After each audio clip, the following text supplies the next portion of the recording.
नमस्कार साथियों, मैं आपका साथी doctor Anthony Raju, advocate supreme court. और आज ये वीडियो एक बहुत ही महत्वपूर्ण मुद्दों को लेकर मैं बना रहा हूं। और ये देखा गया है कि हिंदुस्तान के अंदर एक बाढ़ सी आ गई है झूठे मुकदमों की। अब चाहे वो मुकदमे दहेज हत्या के हों, आईपीसी 304B, चाहे वो झूठे मुकदमे बलात्कार के हों, आईपीसी 376, 376D, और आजकल कुछ और भी केसेस मेरे पास आ रहे हैं जिसमें आईपीसी 366A, 366, 363, ये भी बहुत गंभीर मामले होते हैं, और पॉक्सो के केसेस, झूठे पॉक्सो के केसेस, और ऐसे केसेस जिसमें मुझे डिस्कस करते हुए भी शर्म आती है। तो आज मैं इन मुद्दों पर बात करना चाहता हूं साथियों आपसे। और मैंने हमेशा आपसे कहा है कि अगर आपने कोई अपराध करा नहीं है या आप उस अपराध में शामिल नहीं हैं तो आपको किसी से भी डरने की जरूरत नहीं है, ना इन्वेस्टिगेटिंग एजेंसी से, ना किसी अपराधी से। और ये मैं नहीं कह रहा हूं, ये सुप्रीम कोर्ट भी कहती है, सारी हाई कोर्ट कहती है, हमारा क्रिमिनल जस्टिस सिस्टम कहता है कि जब हमने कोई अपराध नहीं करा तो हमें डर किस बात का है। बट मैं समझ सकता हूं कि जब इस टाइप के झूठे मुकदमे, चाहे वो बलात्कार के हों, चाहे वो दहेज हत्या के हों, चाहे वो पॉक्सो, बच्चों के साथ यौन शोषण के मामले हों, या किडनैपिंग के मामले हों, या चोरी के हों, या कोई भी मामले हों, इसमें हमें सामाजिक तौर पे किस तरह का व्यवहार मिलता है या फेस करना पड़ता है, ये दुर्भाग्यपूर्ण है। लेकिन साथियों, हमारे पास कानून है, हमारे पास अदालतें हैं, हमारे पास सीनियर पुलिस ऑफिसर्स हैं। मैं सीनियर पुलिस ऑफिसर की बात कर रहा हूं। हमारे सीनियर पुलिस ऑफिसर्स हैं, हमारे पास नेशनल ह्यूमन राइट कमीशन है, स्टेट ह्यूमन राइट कमीशन है, हमारे पास हाई कोर्ट है, सुप्रीम कोर्ट है, सेशन कोर्ट है, लोअर कोर्ट है। हमें अपने वकीलों पर विश्वास करना चाहिए। मैं अच्छे वकीलों की बात करूं, जो बिल्कुल जेन्युइन वकील होते हैं, उन पर हमें विश्वास करना चाहिए और अपनी बात को बिल्कुल सही ढंग से उनको बताना चाहिए।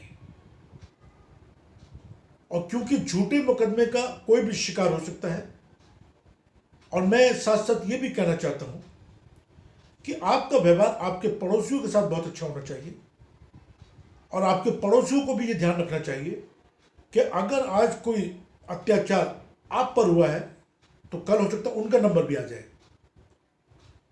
और इस चैनल को मैं बार बार रिक्वेस्ट करता हूं, आप लोगों से हाथ जोड़ के विनती करता हूं कि ये जो चैनल बनाया है, ये सिर्फ और सिर्फ आपको जानकारी के लिए बनाया है। हाई कोर्ट, सुप्रीम कोर्ट की जजमेंट, सेशन कोर्ट की जजमेंट, जो रोजमर्रा की जिंदगी में बहुत इंपॉर्टेंट होती है, और बेसिक कानून की नॉलेज हमें होनी चाहिए कि पुलिस हमें कब अरेस्ट कर सकती है, कब अरेस्ट नहीं कर सकती है, कब वारंट के साथ अरेस्ट कर सकती है, कब विदाउट वारंट अरेस्ट कर सकती है, या पुलिस हमें थाने बुला सकती है, या पुलिस थाने हमें नहीं बुला सकती है, या पुलिस हमें बिना नोटिस के थाने बुला सकती है, या पुलिस आपको कहीं से भी उठा के और कहीं भी दिखा सकती है। ये सारी चीज़ें जो हैं, ये सवाल मेरे से किए जाते हैं और मैं इनका बखूबी जवाब देता हूँ। बट मैंने हमेशा कहा है कि अगर आपके खिलाफ कोई झूठा मुकदमा गढ़ा गया है, मढ़ा गया है, उससे डरने की जरूरत नहीं है। अपने साक्ष्य पे काम करें, अपने एविडेंस पे काम करें, अपने विटनेसेस पे काम करें, ठीक है। और ये देखें कि जिस समय और वक्त की वो बात करें, उस समय आप कहाँ पे थे, क्योंकि आपको अपने आप को डिफेंड तो करना ही है ना। क्योंकि जो प्रोसिक्यूशन होता है, जो विवादी पक्ष होता है, जिसको हम कहते हैं प्रोसिक्यूशन, मेरी हिंदी थोड़ा कमजोर है, जो प्रोसिक्यूशन होता है उसको प्रूव करना होता है जो आपके ऊपर वो आपराधिक धाराएं लगा रहे हैं। अगर वो रेप की धारा लगा रहे हैं तो उनको प्रूव करना पड़ेगा कोर्ट में कि ये रेप हुआ है, ये पॉक्सो हुआ है, ये दहेज हत्या हुई है। और मैं हमेशा ईश्वर से दुआ करता हूं कि ईश्वर किसी को भी कोर्ट कचहरी या हॉस्पिटल का मुंह मत दिखाना। मैंने लोगों को बिलखते दुखी होते हुए देखा है। साथियों, मैं आपकी मदद कर सकता हूं आर्गुमेंट के अंदर, क्रॉस के अंदर मैं आपकी मदद कर सकता हूं, आर्गुमेंट में मैं आपकी मदद कर सकता हूं, सबूत जुटाने में मैं आपकी मदद कर सकता हूं। आप हमारी सलाह ले सकते हैं। हमारे काबिल वकील, बहुत ही अच्छे वकील हर हाई कोर्ट में हैं, सुप्रीम कोर्ट में है, मैं खुद सुप्रीम कोर्ट में हूं, सेशन कोर्ट में है, लोअर कोर्ट में भी हमारे एडवोकेट काम करते हैं। और मैंने हमेशा कहा है, बहुत सारी चीज़ें मैंने पहले बोली हैं, कि जो सीआरपीसी है हमारा, जो क्रिमिनल जस्टिस सिस्टम हमारा, उसको पुलिस जो आईओ होते हैं उनको फॉलो करना बहुत ज़रूरी होता है। अभी कोलकाता हाई कोर्ट में 2 लोगों को बेल पर रिहा करा कोलकाता हाई कोर्ट ने, क्योंकि वहाँ पे सीआरपीसी 41B का जो प्रोसेस है उसको फॉलो नहीं किया गया। अब आप पूछेंगे 41B क्या होता है?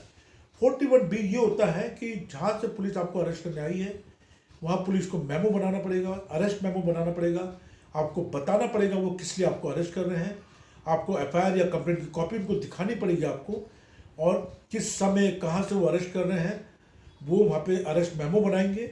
और ज़्यादातर ये देखा गया है कि अरेस्ट मेमो पुलिस बनाती नहीं है, आपको थाने बुला लेती है किसी न किसी बहाने से, और वहाँ पे आपको अरेस्ट दिखाती है और वैसे ही अरेस्ट मेमो पे साइन कर लेती है।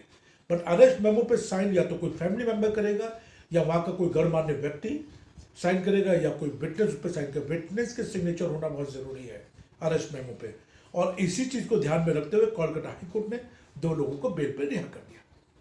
41A का नोटिस सर्व करना जरूरी है। अगर 7 साल से कम के कोई अपराध है, उसमें 41A का, सीआरपीसी 41A का नोटिस सर्व करना कंपलसरी है। अनिश कुमार की जजमेंट है 2014 की, जिसमें सुप्रीम कोर्ट ने बहुत ही ईमानदारी से और बहुत ही सलीके से कुछ गाइडलाइन इशू करी हैं अरेस्ट को लेके। और आपको पता होगा कि जोगिंदर सिंह वर्सेस का एक केस था सुप्रीम कोर्ट में, जिसमें हर जगह, हर थाने में जहाँ भी इन्वेस्टिगेटिंग एजेंसीज इन्वेस्टिगेशन करती है, वहाँ पे सीसीटीवी का कैमरे का होना विद ऑडियो होना बहुत ज़रूरी है। तो आप अगर कभी इस तरह से फंस जाते हैं तो प्लीज़ आप एक बार ज़रूर हमारी टीम से बात करें, डिस्कस करें। हो सकता है कि आपकी जो समस्या है उसमें हम आपके सहभागी बन सकें और उसकी समस्या का हल निकाल सकें। आप इस चैनल को जरूर सब्सक्राइब करें। ये चैनल सिर्फ आपके लिए है और बहुत जेन्युइनली बात करता हूँ मैं। आपने देखा होगा मैं कोई धाराओं की बात नहीं कर रहा हूँ, बट क्योंकि केस को समझना, चार्जशीट को समझना, एफआईआर को समझना, विटनेस को समझना, 161 के क्या बयान है, 164 के क्या बयान है, पोस्टमार्टम रिपोर्ट क्या कहती है, विसरा रिपोर्ट क्या कहती है, विटनेसेस क्या कह रहे हैं, पुलिस ने कहाँ जानकारी ली है, पुलिस ने कैसे इन्वेस्टिगेशन करी है, पुलिस की इन्वेस्टिगेशन पे भी सवाल उठाए जा सकते हैं। और अगर लगता और ऐसा देखा गया है साथियों कि पुलिस जो आप तथ्य देते हैं, आप साक्ष्य देते हैं, एविडेंस देते हैं, उस पर काम ही नहीं करती, उसकी परवाही नहीं करती, और उस समय आप हताश हो जाते हैं, लाचार हो जाते हैं। लेकिन ऐसा नहीं है साथियों, उनके सीनियर अधिकारी होती हैं, SP, DSP, SSP, police commissioners हैं, नेशनल ह्यूमन राइट कमीशन है, स्टेट ह्यूमन राइट कमीशन, इनको आप डायरेक्ट लिख सकते हैं। अगर आपके साक्ष्य पर काम नहीं हो रहा, अगर आपको लगता है कि आपकी जो इन्वेस्टिगेशन है वो सही दिशा में काम नहीं कर रही है, तो आप उसके बारे में भी कोर्ट के माध्यम से जवाब सवाल पुलिस से कर सकते हैं, आईओ से कर सकते हैं।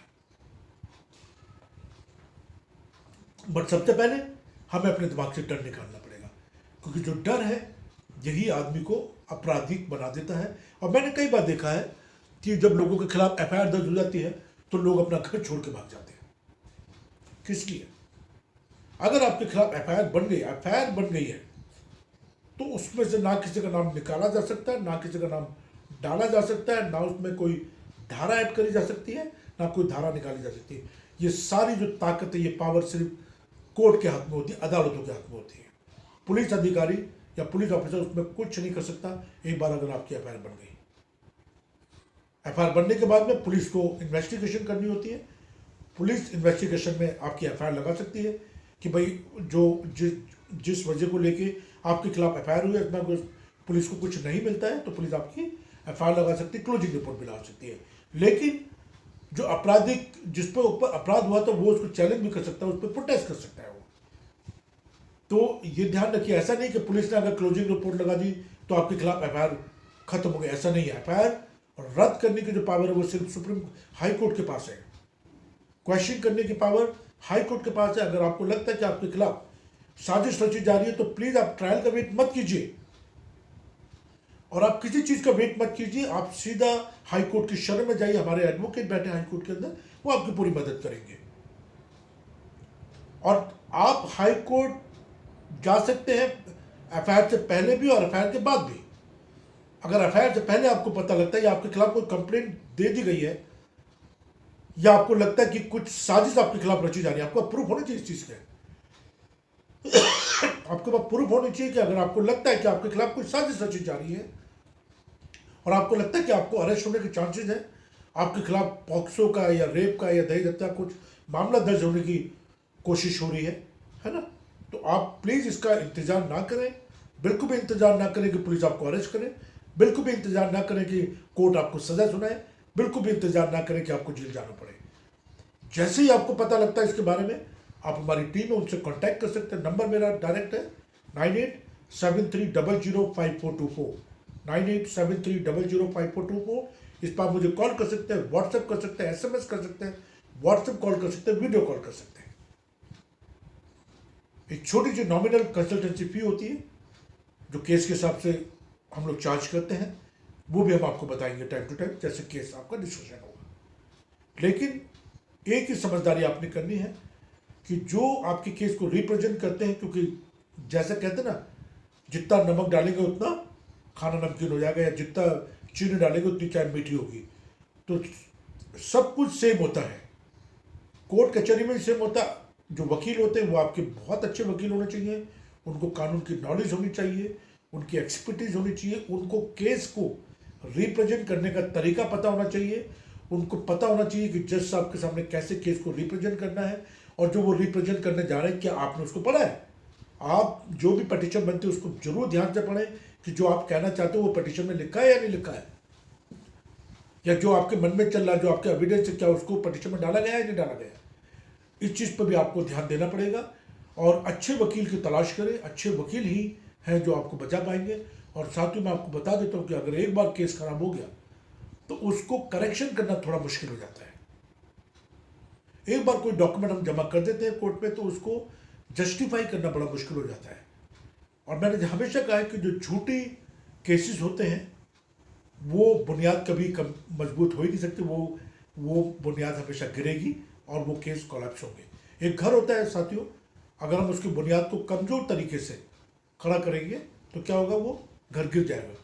तो सेम चीज़ केसेस में भी होती है कि अगर आपको लगता है कि आपके केस बेबुनियाद है तो आपको पता है कि केस एक जरूर कोलैप्स होगा, क्योंकि सत्य की जीत होती है। हम हॉस्पिटल में भी जाते हैं तो हम अच्छे से अच्छे डॉक्टर की बात करते हैं, हम उनकी फ़ी पे करते हैं और एक अच्छे डॉक्टर से हम सलाह मशवरा करते हैं और उसके एडवाइस को मानते हैं। तो ये सेम चीज़ लागू होती है एडवोकेट के ऊपर भी। आप अच्छे एडवोकेट की तलाश करें, उससे बातचीत करें और कोशिश करें कि वो क्या समझा रहा है, क्या समझने की कोशिश कर रहा है, उस पर आप ध्यान दीजिए। और मैं बड़ी गारंटी और जिम्मेदारी के साथ कहता हूँ कि अगर आप जिम्मेदार हैं और आपके केस के बारे में फैक्ट्स जो इशू होते हैं, अगर आपको उनके बारे में अच्छी नॉलेज है और आपका एडवोकेट जो है वो चीज़ को समझ पा रहा है, तो आपकी बेल भी होगी, एंटीसिपेटरी बेल भी होगी, रेगुलर बेल भी होंगी, केस आपका क्वेश भी होगा। और दावे और जिम्मेदारी के साथ कह रहा हूँ कि जिन लोगों ने आपके खिलाफ साजिश रची वो जेल के अंदर होंगे। आप आजमा के देख लीजिए मेरे को। हम यही काम करते हैं कि झूठे केस जो करते हैं उनको पहले जेल पहुंचाने की तैयारी करवाते हैं। उनके खिलाफ भी काउंटर एफआईआर होंगी, उनके खिलाफ भी सबूत जुटाए जाएंगे, उनके खिलाफ भी रिकॉर्डिंग पेश की जाएगी कोर्ट के अंदर, और साथ साथ अपना मुकदमा तो हम खारिज कराएंगे पर उसको भी जेल भेजेंगे। क्योंकि जो हमारा इंडियन पिनल कोड है उसमें सेक्शन है इस चीज़ को लेके कि कोई भी आपके खिलाफ अगर झूठे मुकदमे बनाता है, झूठे दस्तावेज देता है, झूठे विटनेसेस देता है, झूठी रिपोर्ट बनाता है, या जो इन्वेस्टिगेटिंग ऑफिसर है उनको मिसलीड करता है, कोर्ट को मिसलीड करता है, तो साथियों 3 साल से लेके 7 साल तक की सजा है। और इस अत्याचार के खिलाफ हमने अपनी आवाज़ उठानी है कि ऐसे झूठे केसेस के ऊपर लगाम लगनी चाहिए। सुप्रीम कोर्ट, हाई कोर्ट इस सब चीज़ों को लेके बहुत सख्त हैं और बहुत दुखी भी हैं। और आपने देखा होगा time to time Supreme Court हो या हाई कोर्ट हो, जो भी हो, वो टाइम टू टाइम ये गाइडलाइंस इशू करती हैं और इसको हमें फॉलो करना चाहिए। क्रिमिनल सिस्टम है, उसको फॉलो करना चाहिए। बस मैं हूँ आपका साथी। ये एक वीडियो मैंने बनाई, इसको ज़्यादा से ज़्यादा लोगों को शेयर करें, नॉलेज शेयर करो यार, आगे बढ़ाओ लोगों को। हमने गरीबी मुक्ति आंदोलन छेड़ा हुआ। गरीबी मुक्ति कैसे होगी? जब हम एक दूसरे से हाथ जोड़ के चलेंगे, हाथ मिला के चलेंगे, तो आगे बढ़िए। आजकल तो डिजिटल जमाना है बस। व्हाट्सएप, आपके व्हाट्सएप ग्रुप है, उस व्हाट्सएप ग्रुप में इस वीडियो को शेयर कीजिए, इस चैनल को सब्सक्राइब कीजिए। और आजकल तो हर आदमी एक पत्रकार हो गया है।